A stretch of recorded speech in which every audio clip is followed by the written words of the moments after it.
Media, the Dean of Students. Great job.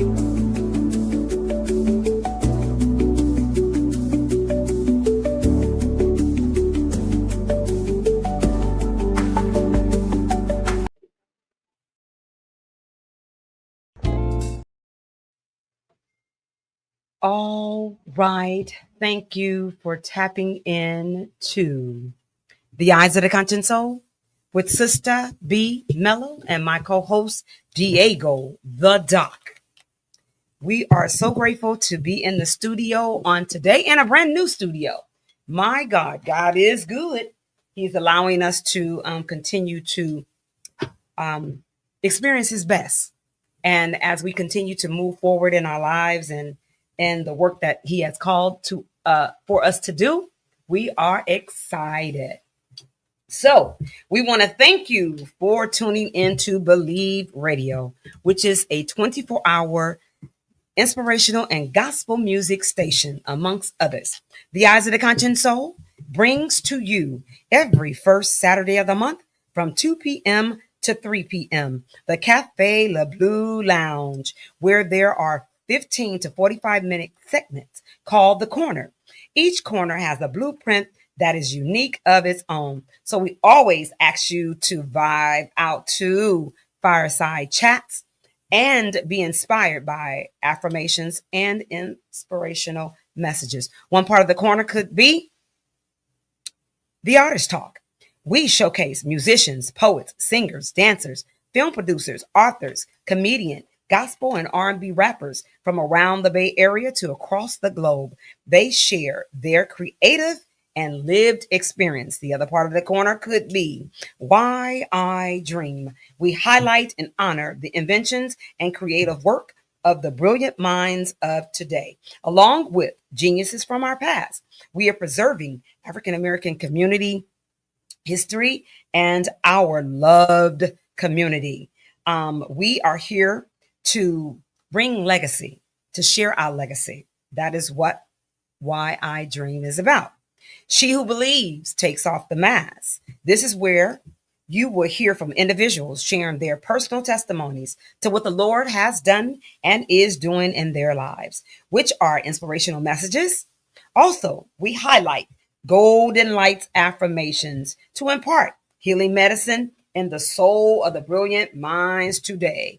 Every second Saturday of the month is the Medicine Hour with Mr. George Pearson. I am his co-host, but he's been holding it down. So I give all the credit to him on that day.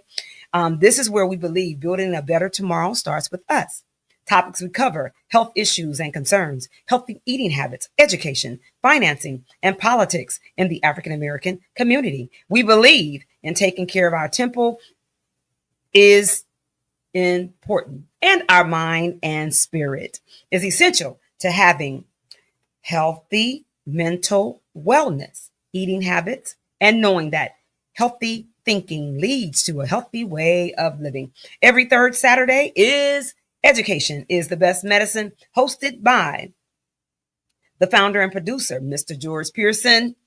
Education is the Best Medicine is a nonprofit 501c3 charitable organization, which is community based, health, educational advocacy based, and a resource based organization that uses public media resources, radio, newspapers, and church community based health fairs to provide information and education. We believe vision is the art of seeing things yet unseen and bringing light to a very dark world. Every fourth Saturday of the month from 2 p.m. to 3 p.m., we bring to you the Lights Out Straight Talk Youth and Young Adult Radio Show, hosted by Ms.Barbara Howard, aka Sister B. Mellow, and my co-host, the Doc, Diego Rodriguez. That's who he is, aka the Doc. And what we have today is we have real talk conversations with individuals, organizations, community leaders, business owners from around the Bay Area to talk about what differences they are making in the community. Every On the fourth Saturday, which is today, day 2, is our Spanish station. So it could be either the Lights Out Straight Talk Youth and Young Adult Radio Show. And what is our Spanish station called? Sembrando semillas de esperanza, mi raza. All righty, you heard it here on Believe Radio. And every fifth Saturday of the month is called Voices That Care. And this is where we talk with individuals.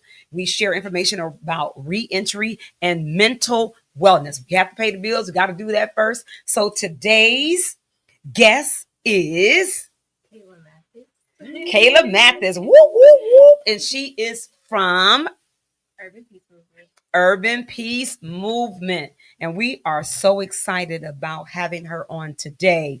Today's theme is We Are the Chosen Ones for the Mission.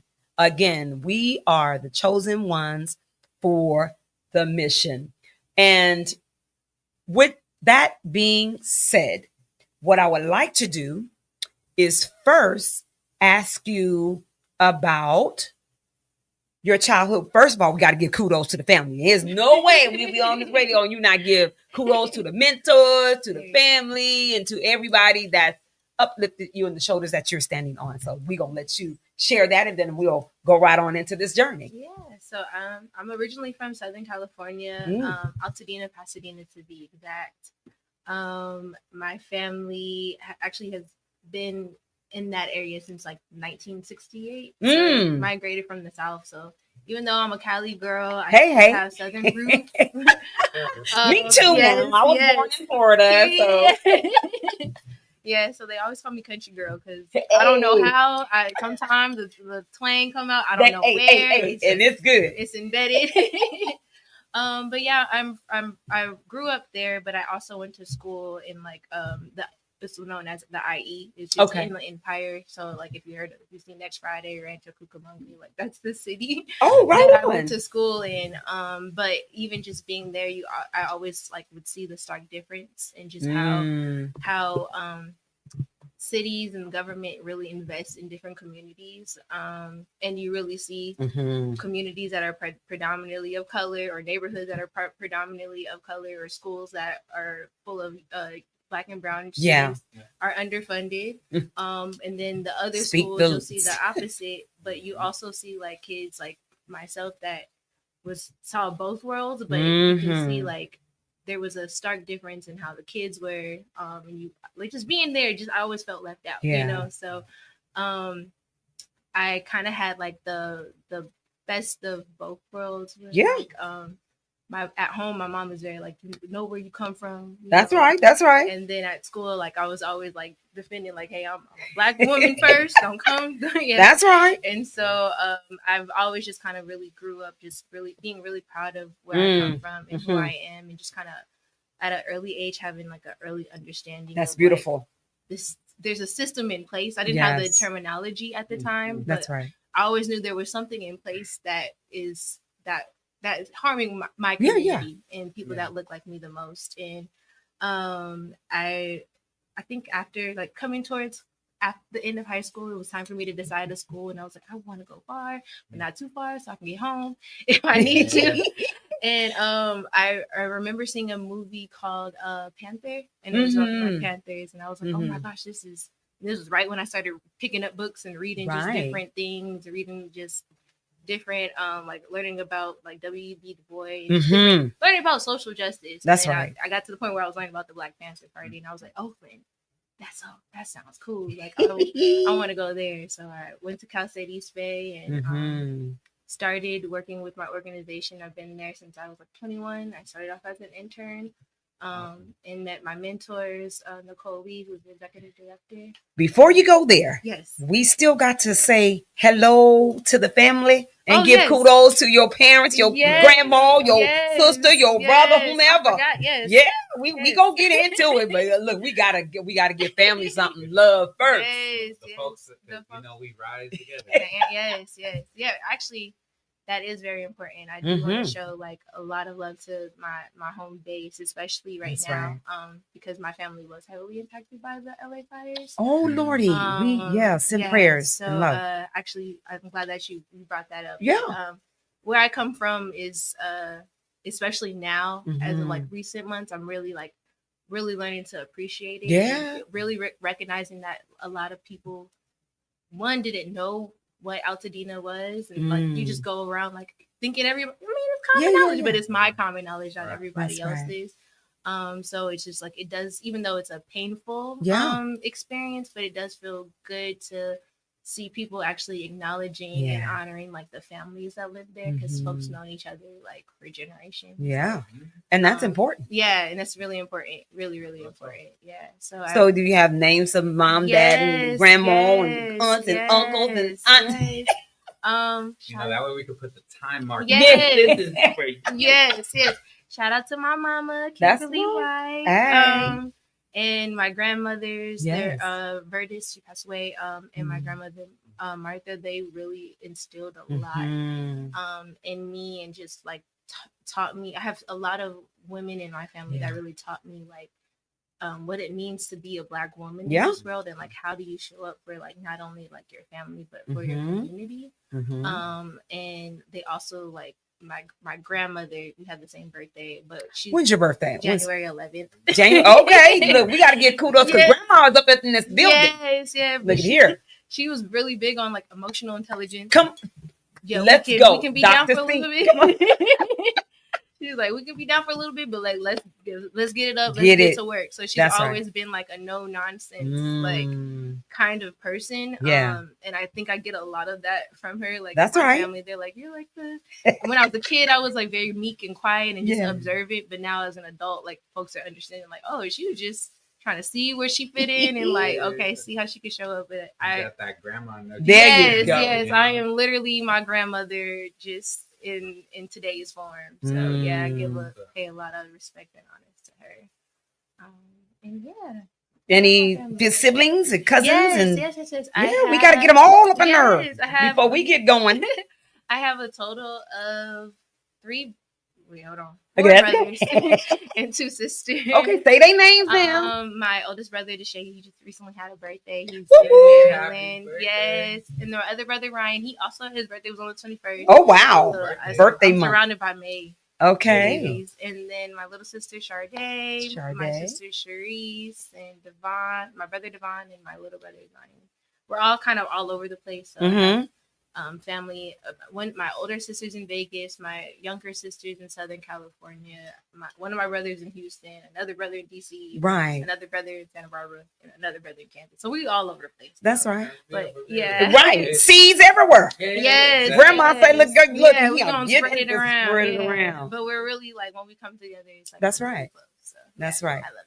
That's beautiful. But, like I said, before we do anything, we're going to always honor the people and the shoulders that we stand on and our mentors, because if it was not for them, we would not be here today. And I don't take that lightly. And D, he know,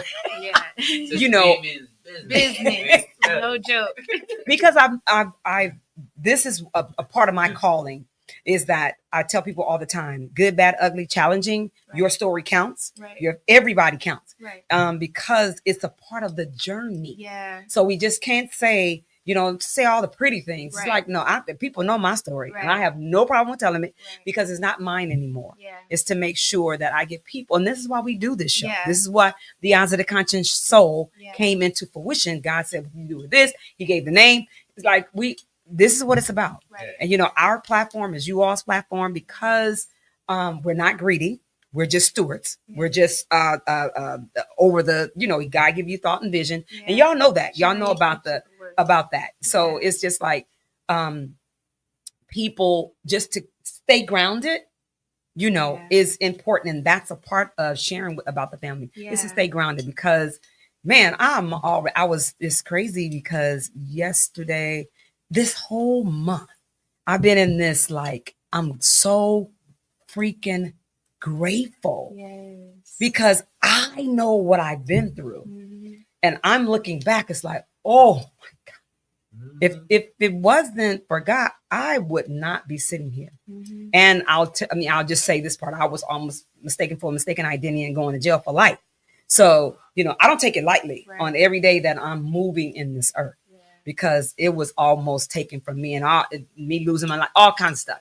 So happy that you're here with us. woo, yes, child, my let me tell Lord, you. yes. So just to say, on Believe Radio. Yes, believe. So we were able to believe in the work that God has called for us to do. And that's the reason, one of the reasons why we have you here in the studio too, because we have some, we're going to get to that journey part, but we wanted to take folks through the actual journey. And that's why it's called Lights Out Straight Talk Youth and Young Adult Radio Show. Yes. We're about talking real talk around Yes. here. Okay. People like to hide. No. We like the truth. Yes. The truth will set us free. I love that. And just to clarify a little Yeah. bit, if it's all right. I mean, we've been talking for a bit of a while now. Yeah. We've been talking for Yeah, a we bit have. of a while now. So, Yeah. that's how explains the white hairs and all that. But the youth led for sure. Hey, for sure. Yes. That's it. So we went through giving kudos to the family. Yeah. So growing up, I heard you say, I want to give kudos to grandma. You having grandma's spirit. So that to me led you and landed you where you are now and the things that you've been doing. So with what agency, where were you before and how did you get to what you're doing now? Yeah. Even navigating through school. And what did you take in school? So I actually took communication. Oh, Like look at there. Yeah. In my life, I did not go that route. No, it was a form though. But yes, Well, but it was a reason. yes. There's a reason for everything. Yes. For everything. Everything has purpose. But I initially, what even kind of got me into like my starting to think like there's more to what's happening in this world is just like really seeing through the lens of like one of my older brothers' experiences. So like at a young age, like he experienced like incarceration and just like having just troubles and just like going back and forth to like juvenile hall in Southern California and just like seeing firsthand like what my mom was going through. At the time my parents were having my parents are divorced and they're having a really intense like custody battle. So it'd be like my mom going to court for me and then the next day she had to go to court for my brother. And then like also there would be moments as a kid where like they wouldn't tell me things, but it's like I know something going on. Like I can feel it. I'm nosy, I know, but that's right. But I've just always just kind of like was interested in that and just seeing how isolating the system can be especially for families that haven't gone through it or families that don't think that it can happen to them. And incarceration is a thing that you don't think about it until you have to think about it, or you don't think it can happen to you until it happens to you. And like you mentioned, it could be so easy. Like it could be an accident or just a mistake, like like a simple one thing can like alter not only that one person's life, the entire family. So it's really just learning about that cycle of violence when it comes to like mass incarceration. That kind of like drove me, and like from a young age. My grandmother passed when I was 21, but she got sick really bad when I was like 13. But my grandmother's always, and my mom too, but we always have like just real conversation. Of course, it's like straight talk. Yeah, straight talk. Yeah, and of course it was like age appropriate. But it was still kind of like she never talked to me like I was 12 or 13. Like she talked to me like She honored you. It was like with respect and with like honor and like and you were going to have to face the real world. And that's didn't mean to stop you, but that's the thing. A community is what we're trying to say. Your kids know more than you think they know. So you being able to have those type of real conversations with them, let them know the bill is due. Let them know these. That way they know that they need to show up. We all are in this together. My kids knew everything. Look, the bills is due. And I would tell my kids that I'm going to work and your work is school. Right. Your job. Your job was school. Mama's job, was working. So you had a responsibility just as well as mom did. But go ahead. Yeah, no, I think I'm glad that you brought that up too, because even like I appreciate my mom so much because she was so honest. Yes. I never felt like it was on, sometimes, Mm-hmm. and especially I work with young kids, and they see their parents going through stuff, we go. and like they take it on. Like, I There we gotta go. save my family, and sometimes it might be like a real like need that maybe a parent may have asked, like, I need you to step it up, or sometimes parents are just trying to, you don't worry about it, your job is school, right? Like, that's the only thing I want you to do, right? So it's like I definitely understand that lens, and I think it taught me to appreciate like what I have, and just like I just turned 30 in January, so look, like... girl, you look like you're 25.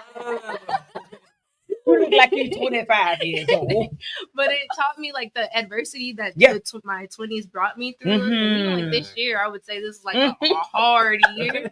But I'm like, I feel like I'm handling it with as much grace as I possibly can. And I think it's because I had those real conversations where, like, it's gonna be a storm, but trouble this pass, So and that was embedded for you to believe that, for you to believe it was in your psyche, and that's what we're saying too, is like giving the kids the tools and being honest with them that they're going to need, because you got to place it in their psyche. That way, when things come, then they can start navigating. It's like, oh, that's this what is they why meant. They said this. Yes, that's clicking. It make the connections. I can't even remember what happened, but this was like a week or two ago. Something happened where I had to call my mom, and she said something when I was a kid, and I was like, you was right. Yeah. Everyone told me when I was like 15, and she's like, I don't remember, but I'm quite sure I was right. Like, the dots come together later. It sounds crazy in the moment. Yeah, it don't make sense when they tell you in the moment. That's but right. Like, when you need it, it's like, oh, that's why. Okay, that makes sense. And back to, before you go there, Doc, is that community. The thing for today is that we are chosen. We are chosen. We are the chosen ones for the mission. I just got choked up, but I'm gonna let that go. But we are the chosen ones for the mission, and to be able to own that, it comes with a lot. But if you were giving it to do, that's why we're here today. So just believe that, and just know that. Believe that. Your own Believe Radio. Believe that, community. You're listening to Believe Radio. Is that all things work together for good for them who love the Lord, to call according to his purpose. I truly believe that. We're going to continue to always stand on that, and the wisdom of our ancestors. We got to stand on that. But again, today we are the chosen ones for the mission, and you're going to understand it by and by as we get continue with this conversation.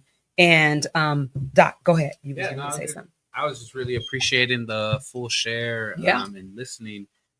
It's great to see the reflection. We were sharing about, you could feel that grandma fire, but then you were sharing a little bit about your mother, and just seeing of how seeing that, the mirroring, and then welcome to the club, the 30s, and being able to apply those lessons, right? Because good, you saw it, right? That's good. You heard it, and you were supported in that process. I think it's really beautiful when we do have those conversations, because it's kind of, I always throw out a story of, like, I don't know, this is for a lot of folks, but one time I remember being asked to support when fixing a truck or a car. Like, come here, hey, hold the flashlight, you know what I mean? So I'm like, got you, and we're like, all right, we're in there.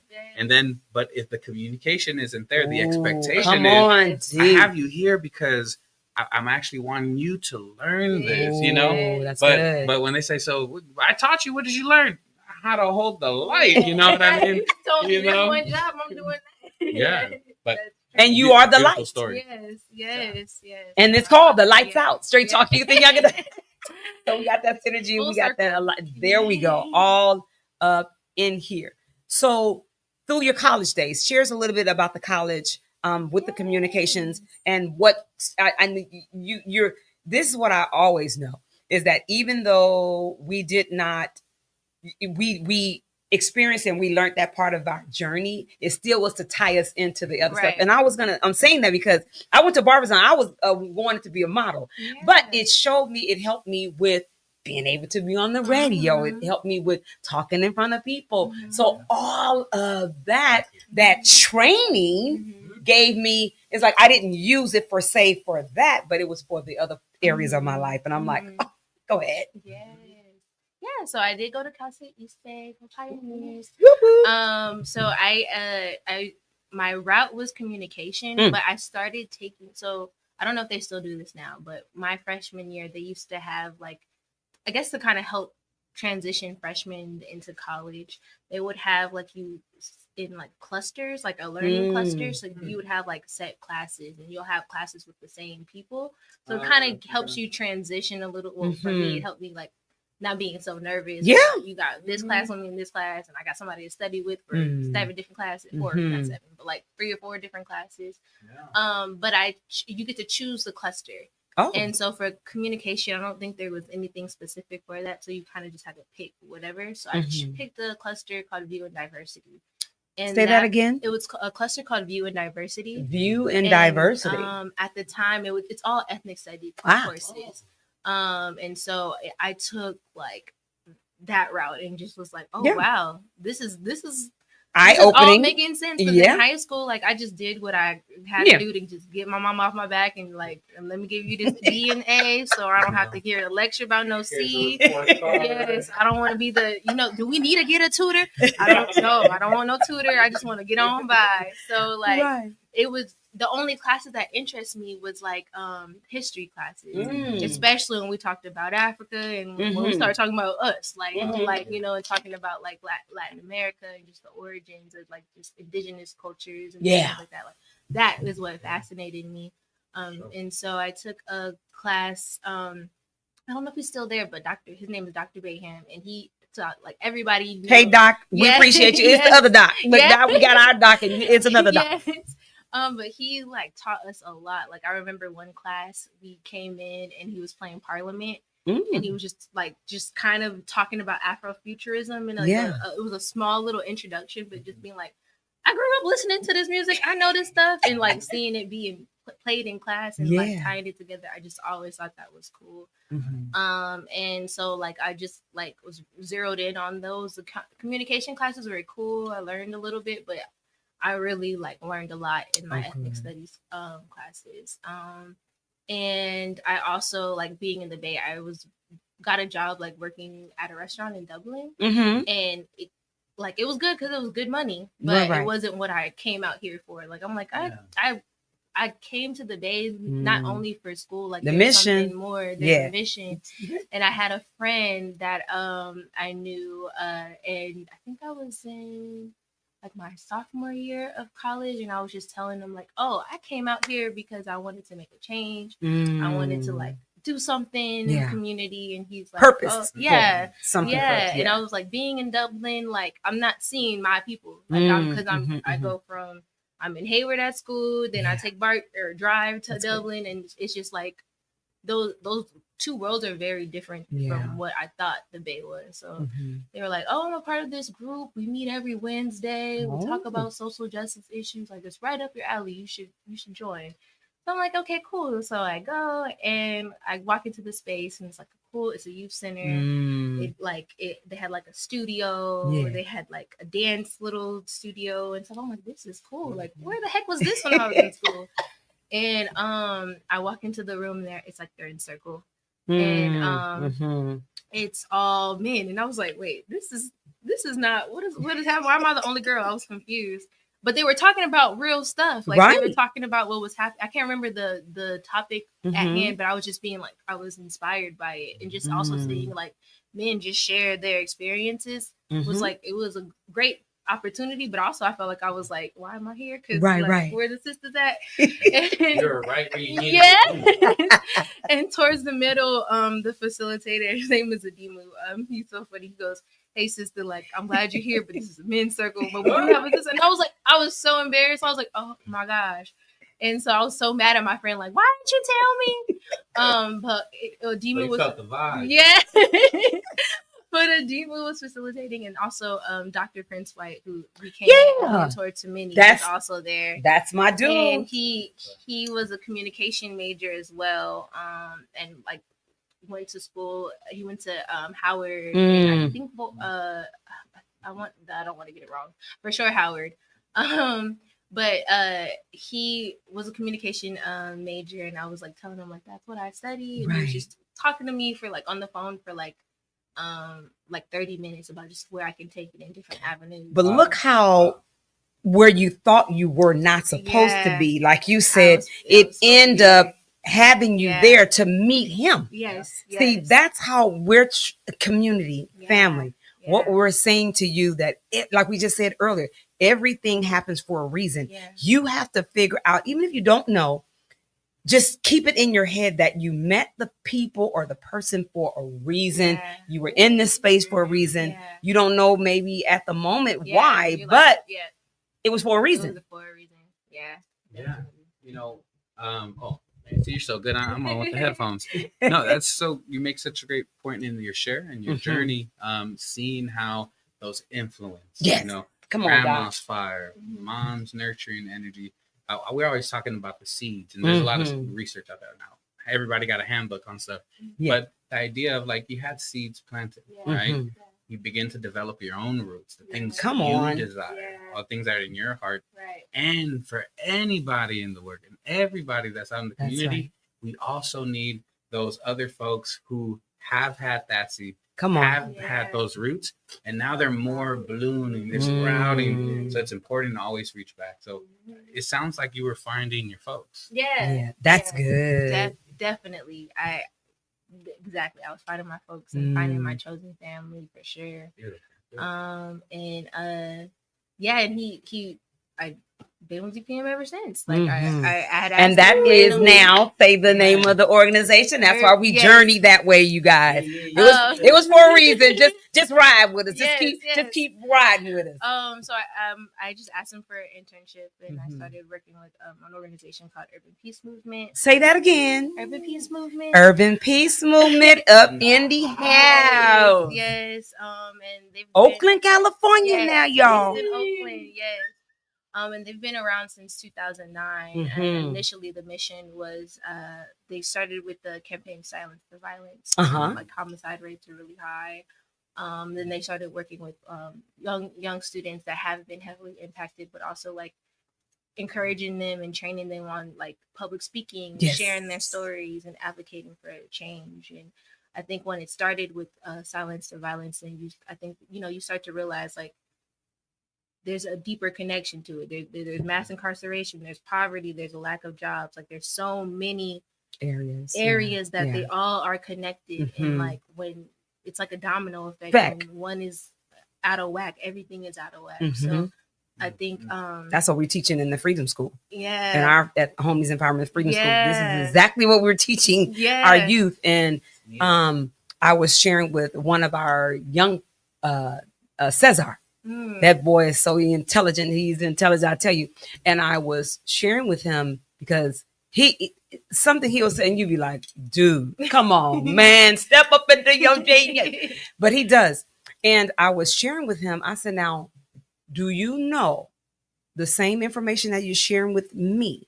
You can go in front of city council and you can share your. He's like, no way, Ms. B. I said, yes way. And I said, I'm going to show you. We're going to show you how, and see the connection with this, being able to bring him in the presence and being connected with other organizations that's doing exactly what we were saying you can do. He's like, I didn't know that's what the city council is there for, son. Use your voice. You use your voice.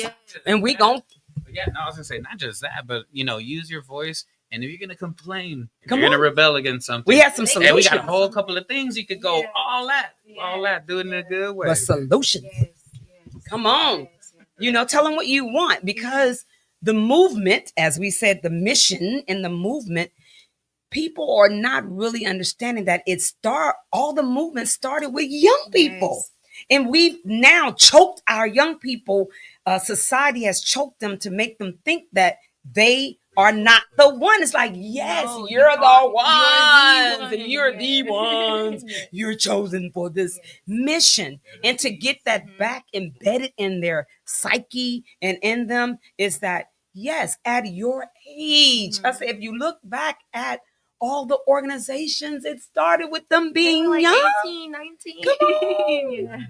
So, again, You have tapped into Believe Radio, which is a 24-hour inspirational and gospel music station. The Eyes of the Conscience Soul brings to you every first Saturday of the month the Cafe Le Bleu, blah, blah, blah. The Cafe Le Bleu Lounge, where there could be the artist talk, Why I Dream, She Who Believes Takes Off the Mask. Every second Saturday of the month is the Medicine Hour with Mr. George Pearson. Education is the best medicine. It's the third Saturday of the month. The fourth Saturday of the month is the Lights Out Straight Talk Youth and Young Adult Radio Show with my co-host, the Doc Diego Rodriguez. And then every fifth Saturday of the month is the Voices That Care, and we highlight reentry and mental wellness. Today, you have tapped into the Eyes of the Conscious Soul, and our theme for today that we are the chosen ones for the mission. As you hear my sister share her story, it's about understanding that every part of our lives and facet of our lives are important. So now, as we transition to the things that she's saying about her mentor, say a little bit more about Dr. White, because that dude, I'm telling you, once we connected, I used to work at the Urban Services YMCA, and I was in his company, like, seeing him out. And then at the West Oakland Youth Center, I end up connecting with him. And he with our Juneteenth, and they reached out to me and said, hey, we want to be a part of your Juneteenth. And I was like, hey, yes, please do. We need you there. And we end up giving him a community award, the Dr. Hugh Newton Legacy Award. So, just like I was saying, just being in the right places at the right time, and then somebody else seeing things that is important. It's like, hey, can we be a part of that? It's like, yes, sir, please. I've been looking for you. Mm-hmm. So to have me not knowing that was your mentor, and I'm like, oh, wait a minute, hold on. I have his number, his old number still in my phone, even though he's not here on this earth with us, but his spirit is still here, and I have his old number with his name still in my phone. I still honor him and being around people that understand the movement and understand what's going on, understand our fight, understanding what we got to go through. And it's like, sometimes I just have to go back and look at the number and say, and let him speak to me. In spirit, it's like, girl, you better, like you just said, your grandma said, girl, okay, we done been through that. Now let's go. Yeah. So there's numbers in my phone that I go to, and I'm like, oh, I need y'all. Y'all need to speak to me. And they do. So, but with that, go ahead. Yeah, Dr. Prince White. I met him in 2016. And unfortunately he passed away in 2018. But like those 2 years, like I learned so much from him, like a lifetime of like lessons just from those 2 years.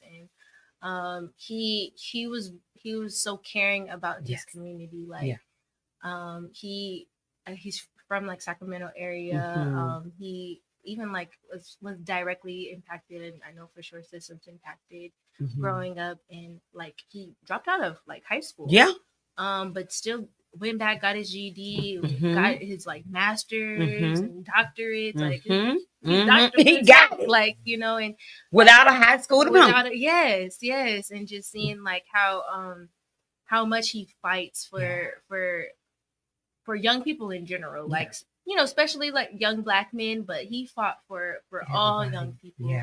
And I remember when I first started like interning, I was working at my restaurant job, and I had quit when they offered me like, okay, now it's a little position, so I had quit. But living in the Bay, you can't just you need about 4 or 5 jobs. Lord have mercy, am I learning? Those are some of the life lessons we pick up on.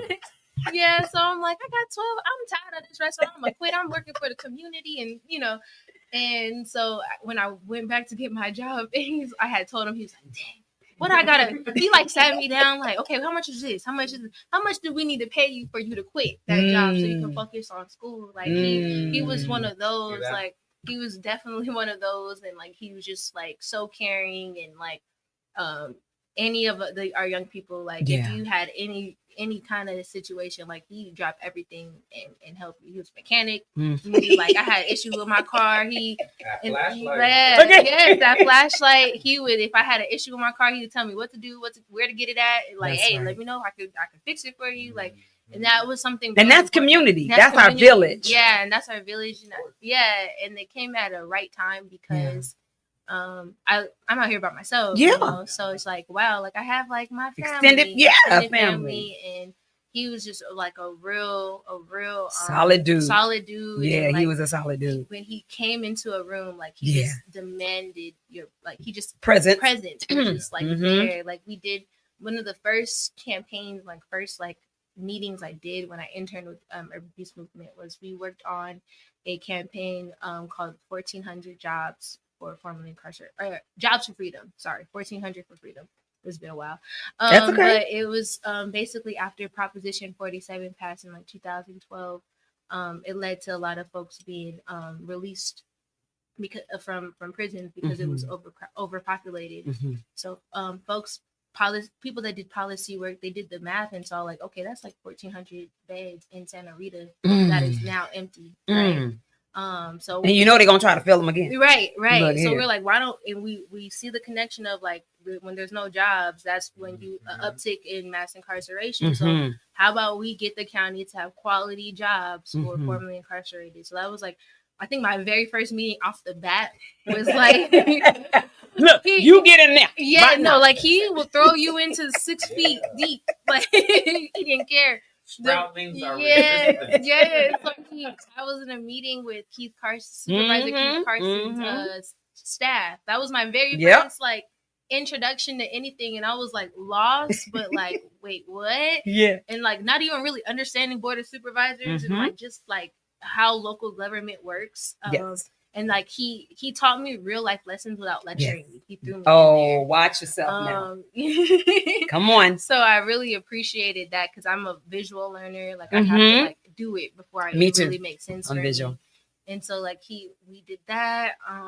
And we also had like a town hall. Yes. And it was like we were planning it, and for some reason, like when I first started, everybody was like, "Hey, we can do it," and I'm like.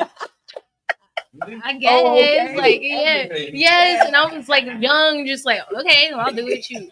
And so, I had to speak at this town hall, so it was funny because, like, I invited my mom to like come. See, that communications helped out. Yes, that communication, and yeah. So, like, you see how music, but I spoke there, and it was for our campaign, so we had all the board of supervisors there. We even had like the DA there. Yeah. At the time, it was DA Nancy O'Malley.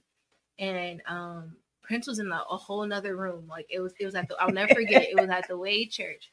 Prince was in a whole nother room, and I forgot what the DA said, but she said something that was kind of like didn't answer the question that we had. So right.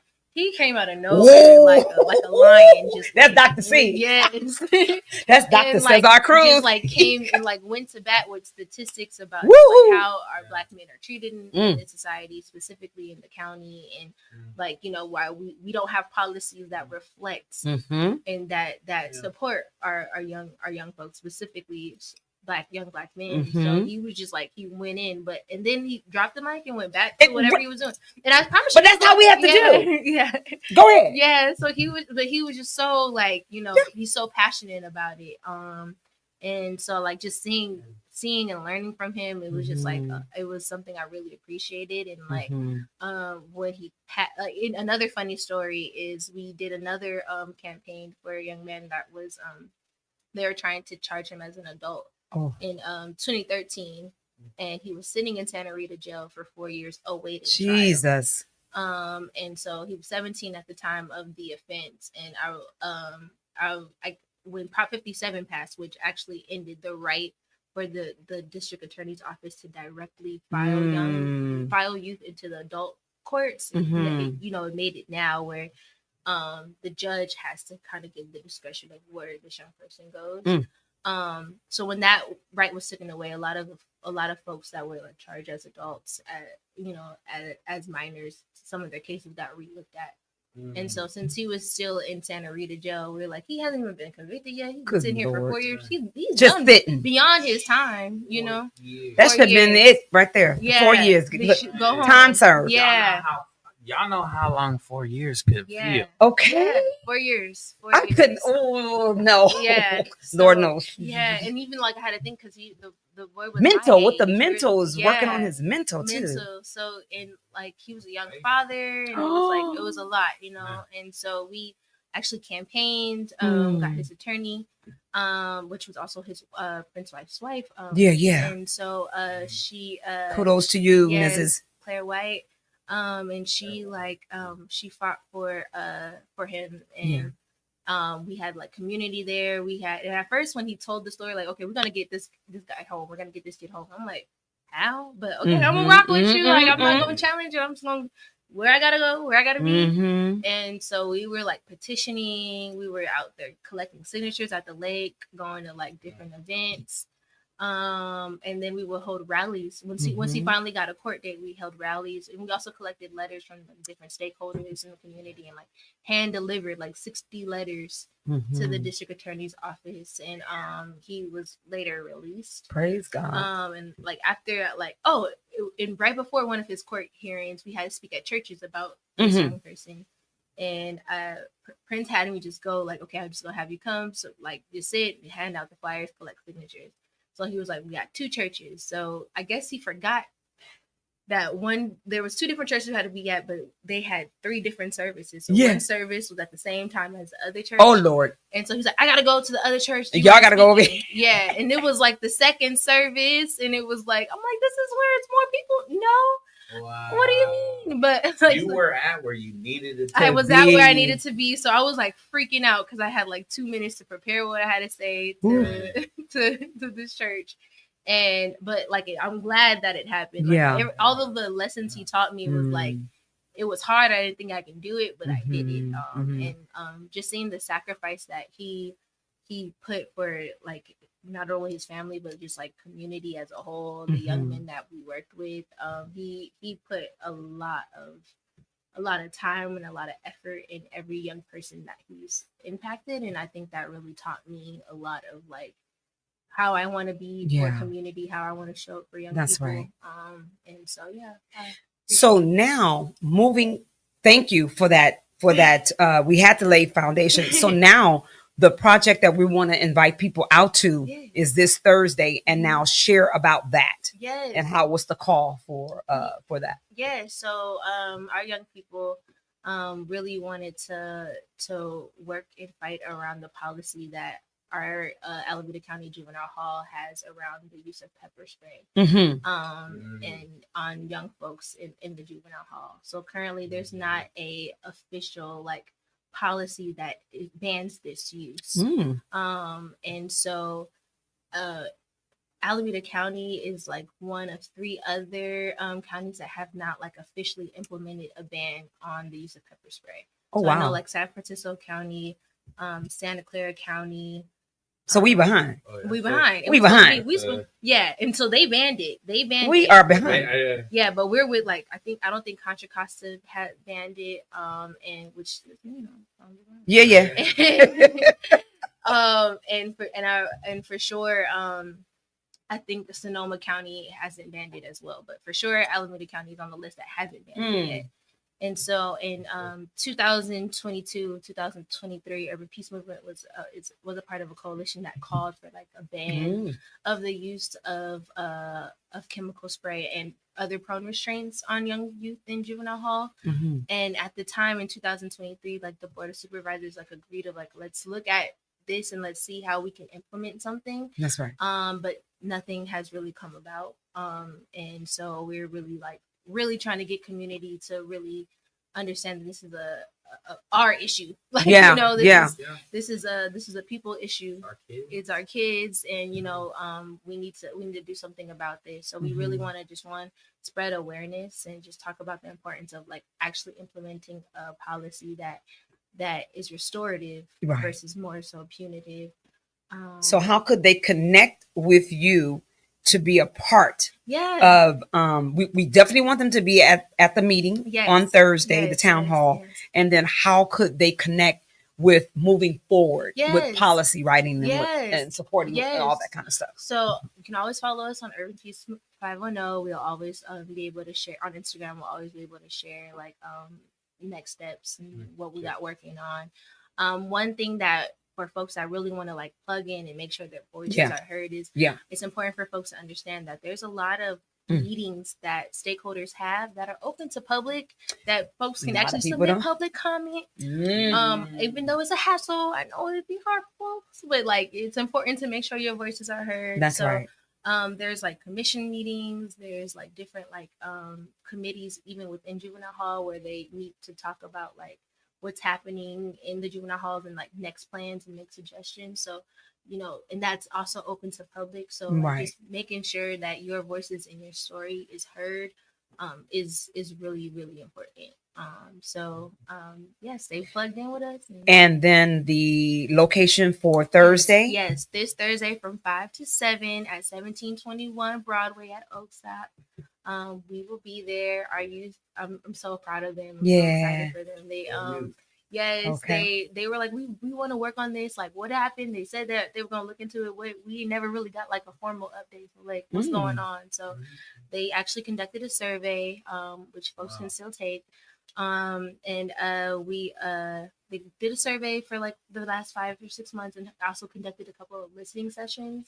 And all righty now. Putting in the work. Okay. What's the date? It is May 29th, this Thursday from 5 to 7. 5 to 7. And location again? Oakstop, 1721 Broadway. Have any questions? No, one of the thank you for all the shares. Yeah. And I was thinking about a couple of things. One, I really appreciate how you're honoring what I'm calling the mother trees in your life. There's always come on, Doc. Let's go. At the time, and now it supports all the little trees around. And the question at the end, because we always wrap up, would be just that way you can start thinking about it once we get there. Who are those mother trees in your life that are supporting and sustaining and guiding you with us or ancestors? And then we'll go there. But yeah, I just wanted to share. Really appreciate. Earlier, you were talking about how you got put in the room and you had 2 minutes, right? And you were kind of sharing the feel. So and I think about folks of like, hey, I might have not heard about this, or I might not be informed, but you tell me kids are getting pepper sprayed, and they could get sick with that, and the harmful effects that it has, and there are our kids. I want to show up. What advice would you give me if I'm not a public speaker yet? I'm one in development. What are some things of an example that I could say when I come to the mic? I think one of the most important things for folks to remember is that you are an expert in your story. Say that again, please. You are the expert of your own story. And I think that's one very important. A lot of times we think, oh, I don't have a credential or this like title behind. I can't speak on it. But if you are a member of this community, a constituent, you vote, and you do all that other stuff, you better use your voice. You pay taxes, you better use your voice, because your money's going to something you don't want if you're not keeping up to what's happening. And like we're literally we're seeing it real time. What happens when we don't hold our end of the bargain? Our rights get taken away like it's nothing. So it's important for us to make sure we get out there. And people forget your city council people and your whomever is running the local, they work for you. You don't work for them. Exactly. They work for you. And this is what I was telling my youth, and when I was in the different schools, is that you have a right. You have a voice. You can go up there and you can create solutions. But remember, and you need to sometimes make them remember, you work for the public. You don't work for yourselves and for other people. None of them. You work for us. And when they get that, because some have forgotten, that we put you in this space for you to work for the people, not for you to work for the developers, like you just said, not for you to work for yourself personally, not for you to work for whatever else.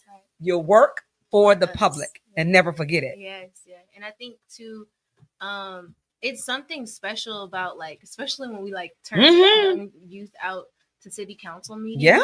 Because like, yes, our kids, like, if it don't make sense to them, they gonna call you on it. They will let you know.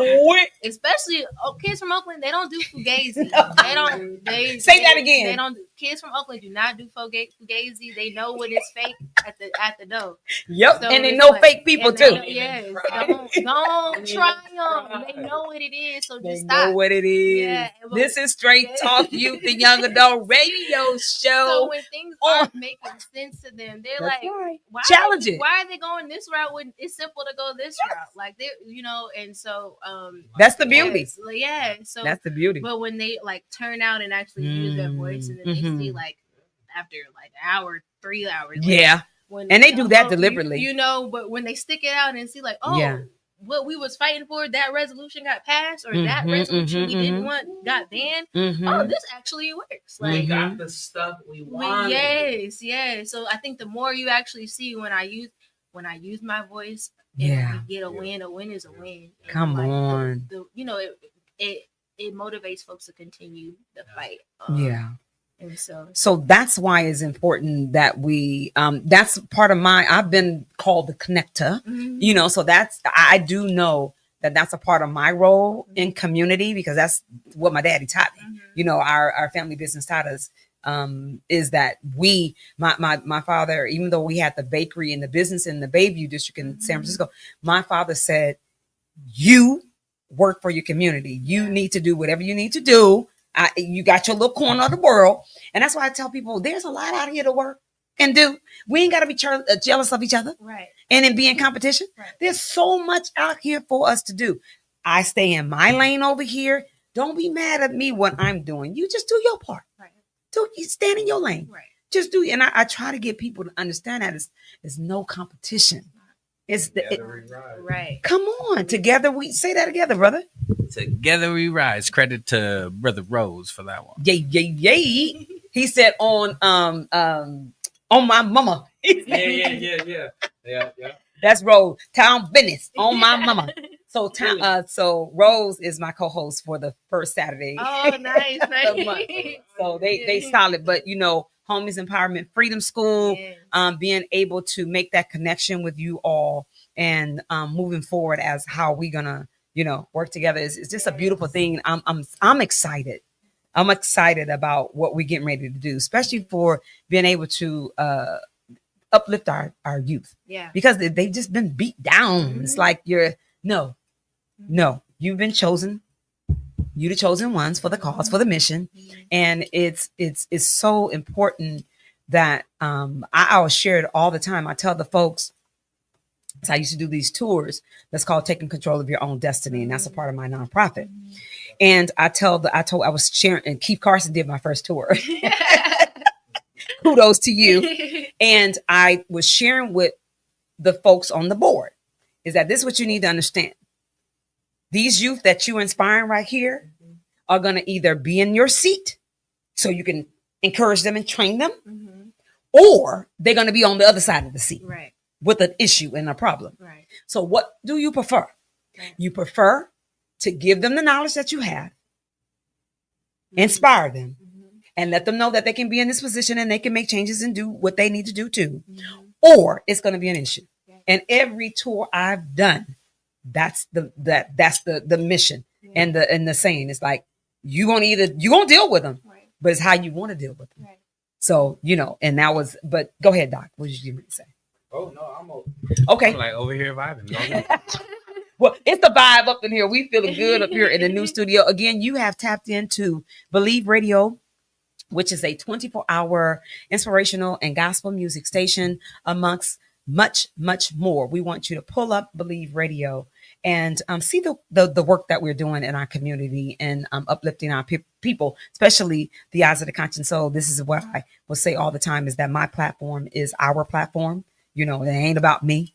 It's never been about me. It's about giving back And I can state that on Mr. Howard, my father. I can see him in grade now. Like, remember what I tell? Yes, sir. And my mom, yes, sir. I won't forget. Yeah, them trees. So right back there, ending what Doc was asking about. What he wanted to ask. So, and it could be, I was asking about, because we're going in theme with that idea of like seeds, little sproutings, deeper roots, blooming, becoming, those mother trees or trunks, which all, by the way, there's like a research paper or an called Tilling the Soil. That's in the Bible. Tilling the soil now. We're tilling the soil. So speaking of mother trees, so the question was like, thinking about, because as you're sharing your journey and your story, I could see, the folks who are present with you now, who's holding you, who's that mother tree with you right now, who's that mother tree in that form of an ancestor. So whether it is someone personally connected to, or someone from movement work, liberation work, a teacher, someone that you really, call upon to be with you in this times in the work that you're doing, because that's so important. So, I'll keep adding mother trees to it, but if you can name one of those two. Yeah. Yes. Oh wow. Take your time. That's a great question. I want to say like, this is a great question. I've been surrounded by a lot of mother trees, like in my family, like my grandfather is like one of like 30. Yeah. And like I don't know all his siblings, but I know like some of his siblings, they like my aunts, they're like solid. My Auntie Betty, my Gail, my Aunt Jeannie on my mother's side, my grandmother's sister, and my grandmother, my Auntie Carolyn, my Auntie Tommy, the folks that made me a good plate. That food. That's soul. That's soul food. And that's what we are here giving you guys, soul food. We're giving you the medicine for our community. Go ahead. And I think too, like beyond just like plate of actual food, but just like the wisdom and just like I've always like in love like sitting and talking and asking like my Aunt Betty, my great aunt, like questions about like where are you coming from, like where tell me about your father, like tell me about like just the stories that they share. I think that's what really rooted me and grounded me, and also too like I just Black women in general, but Harriet Tubman is really wait a minute. That's one of mine. Harriet Tubman and Sojourner Truth. Those are my two. Because they were literally like the women that literally held the community on their back. Like and it was like a representation of that with their own like stuff. Barriers that, like I was just reading a book called Healing Justice. I can't remember the whole title. But they talked about just about like how Harriet Tubman had a form of epilepsy, and just like and she still kept and like it was like when she would pass out or like just kind of sleep, everybody knew just rest, just wait it out. Ooh, watch yourself now. And it was just like so it was like spirit was like guiding her, and I really just like honor those people that allow for spirit to guide them and use it for the good. And that's those are my mother roots. Oh my God, time flies when you're having fun. Oh my Lord, we are over a little bit, but that's all right. That's all right. But to close us out, we thank you for sharing that information. We thank you for sharing and bringing up that question of the mother's trees and the people that nourished us, because we can never forget where we come from in the village and the people that God has placed in our lives and our ancestors to help us along the way in this journey. And we're not alone. You only isolate yourself if you want to be isolated. And it's about being open. It's about being kind. It's about being, respectful, and all of these type of jewels that we need to draw people to be inspired, to encourage ourselves and to and others. And when you was talking, and I'm gonna end on this note, is that when you were talking about wanting to have the conversations with them, that's intergenerational conversation, and that's what's missing in the world today. with our youth. No one's talking. Yeah. No one's telling their story. Yeah. And that is so important for us to do. Yeah. We have to talk. Yeah. We have to do that. Yes. And be open and be truthful. So again, I want to thank you. We want to thank you for coming on to the Eyes of the Conscious Soul radio show with Sister B Mellow and the Doc Diego, and just being in the presence. So I do want to thank our sponsors, and I do want to invite you to one of the events that we're doing in the community. Our sponsors, I want to thank Education is the Best Medicine. I want to thank Barbara Howard Consulting. I want to thank BH Brilliant Minds Project Inc. And I want to thank Wendy's Cheesecake Bakery, the Royalty Ladies Catering Service, our family business, and that's the Howard Sisters and Howard's family, the Roots. I want to thank them for allowing us to be in the space and do the work that we do. But BH Brilliant Minds Project Inc. is hosting our 18th annual Oakland Juneteenth celebration and street festival. Please mark your calendars on Saturday, June the 21st.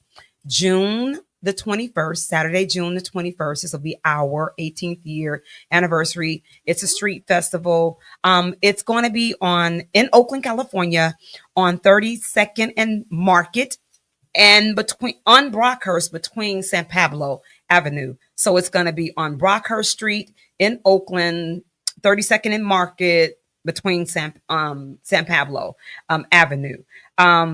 Please go to our website, bhbrilliantminds.org, bhbrilliantminds, .org, and you can see our flyer, and we have so many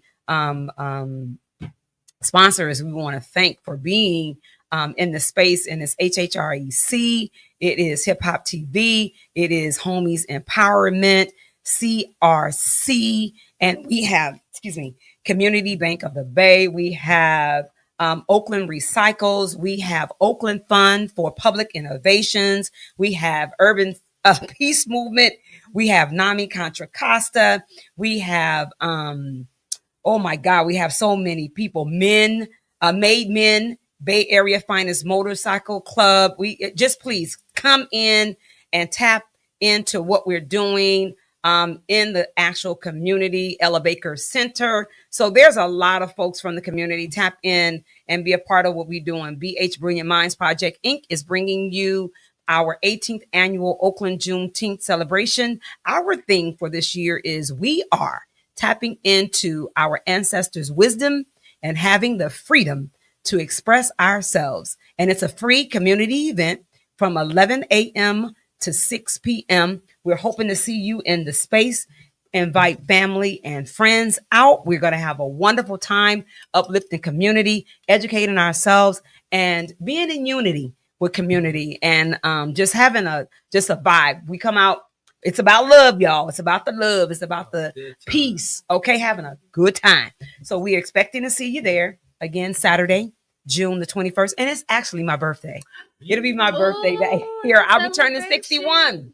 I'll be 61 on that day. So come out, thank you, and celebrate with us.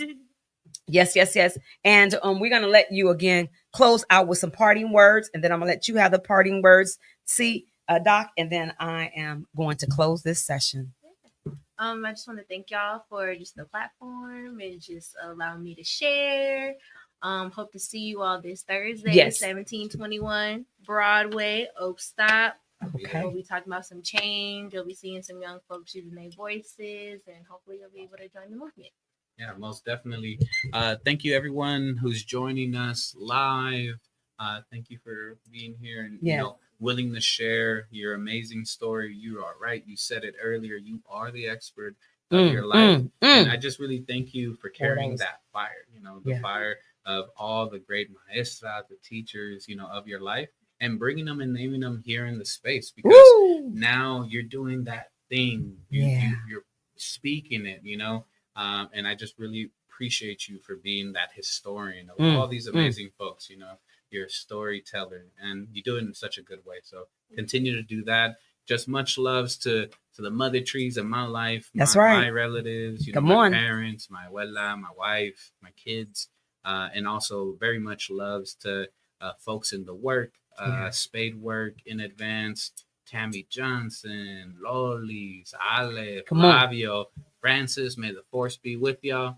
And thank y'all. Let's just keep connecting in a good way. For sure. All right. Well, you heard it here on the Eyes of the Conscious Soul with Sister B Mellow and the Doc and our guests. All right. And we're going to close out this session and say thank you. Please, please have a safe weekend. Enjoy yourself. Yes. Be good to yourself. Do a little something for yourself. Even if it's just walking in the trees and out in nature. But be good to yourself. Or listen to some good music or eating some good food. Yeah. And I hope that we've given you some medicine on today. This is what it's about. So we love you. We appreciate you. And talk to you later. All right. Next time.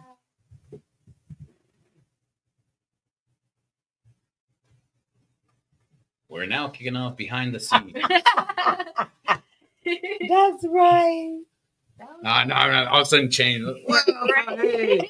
No, just. It's funny. I did my first TV. Oh, why is not closing? Oh, we're still on. Yeah, we still. Look, It's the real I guess it's telling us we want us to keep going, but I'm trying to close it out. Look, folks, go out to the lake. Okay. Think about your journey, Right, your right. seeds, you're Journal sprouting your something, roots, journal something you know. about your trees while we tap.